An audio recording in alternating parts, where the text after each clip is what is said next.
Hi, my name is Deborah Henney. I'm a wife, author, mother, speaker. Today I'm going to release a prophetic word that kind of came in segments.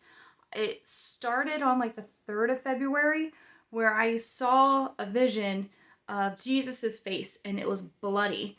And what really stuck out to me is his eyes were like as deep as the ocean and as intense as a burning fire. And this was right after I saw an image of a cross.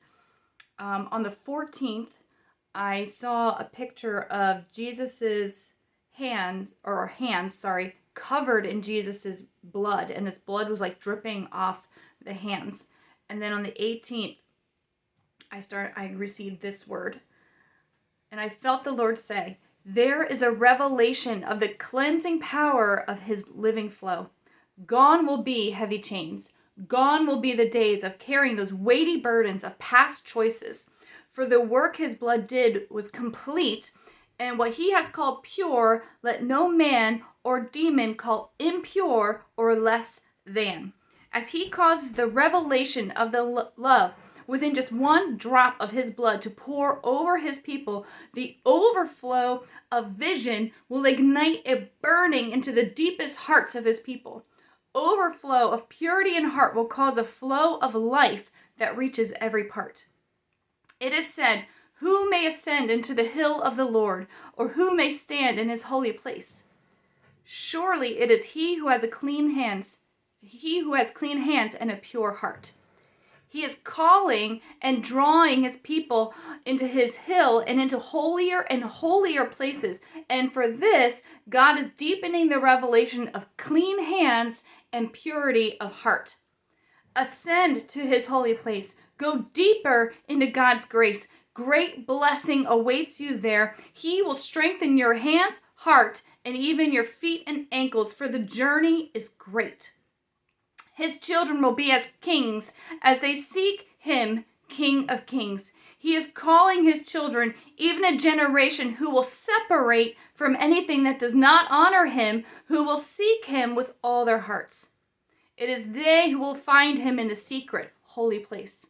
The revelation of the cross is in that place, a place of defining and refining, a place most sacred and a place treasured by His heart. God is calling those far and those near. He is going to the four corners of the earth to gather those who would be gathered. He is sending His workers from every tribe and tongue to go and bring others to His mountain. He has caused a stirring in many hearts, and from many hearts He has heard questioning and questions. But is He not the God who lowers the mountains and raises the valleys? Is He not the one who can cast the mountain into the sea and create the deep with one word? Will He not make a way for those He has called? Go with His presence before you, and where and when His Spirit leads you. Teachers are being raised up and given timely revelation. Missionaries are being trained and commissioned. Those with hearts to disciple, as He has discipled, will be given key strategies and placed in the time and season according to His wisdom. Discipleship for pastors, yes, but also for others. For His call was for all to make disciples. Yet over time, this has gotten twisted and there's been a falling away. But God is bringing it back, revelation by revelation and heart by heart. He will be turning hearts toward breaking bread lifestyles where His bread of life will not only birth new life, but sustain through the life He has called each one to. This will be a season of sharing hearts, of coming together to His table in His holy place. It will be a season of seeing and being seen through the fire in His eyes. And in that place, there will be new vision. And that was so strong. New vision and a new way of seeing through His eyes. This way will be through purity, through cleansing vision, through casting vision, through life, and forever through love. Love will triumph in this vision, not judgment. Discernment will heighten for cleansing and casting, but love will be the lens and the guiding line. And the scripture reference there was Psalm 24, 3-6, and I'll just read it out real quick. In the Bible it says, "Who may ascend into the hill of the Lord, and who may stand in his holy place? He who has clean hands and a pure heart, who has not lifted up his soul to falsehood and has not sworn deceitfully. He shall receive a blessing from the Lord and righteousness from the God of his salvation. This is the generation of those who seek him, who seek your face, even Jacob." Selah.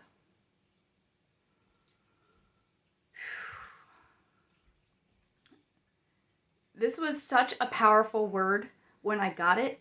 That image of Jesus's face, seeing the cross, but that image of his face, bloodied for us, the eyes deep as the ocean and intense as a burning fire.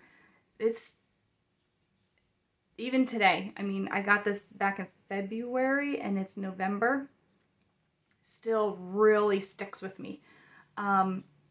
And the cleansing of this, the overflow of vision, this life, and this revelation of the complete work of the cross, and this work of holiness and purity that he is bringing into us. And it is in that place, that secret place where it is so holy, where he does that refining and defining work, that there's gonna be this overflow of vision as he consecrates us. And even recently he's given me such a powerful word of consecration, which I'm going to release very soon here on YouTube.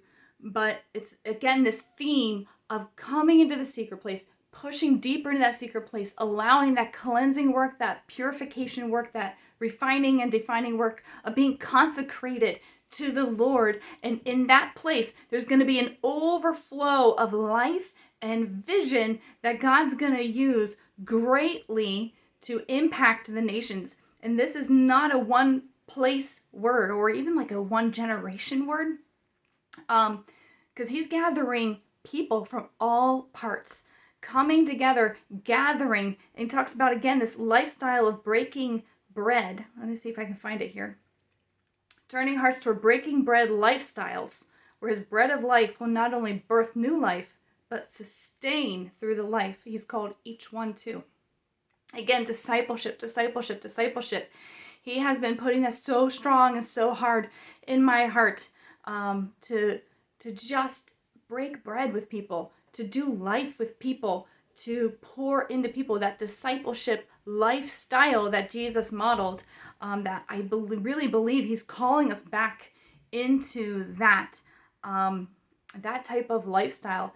And I just want to encourage you, that can be in your real world life, but don't discount longer distance.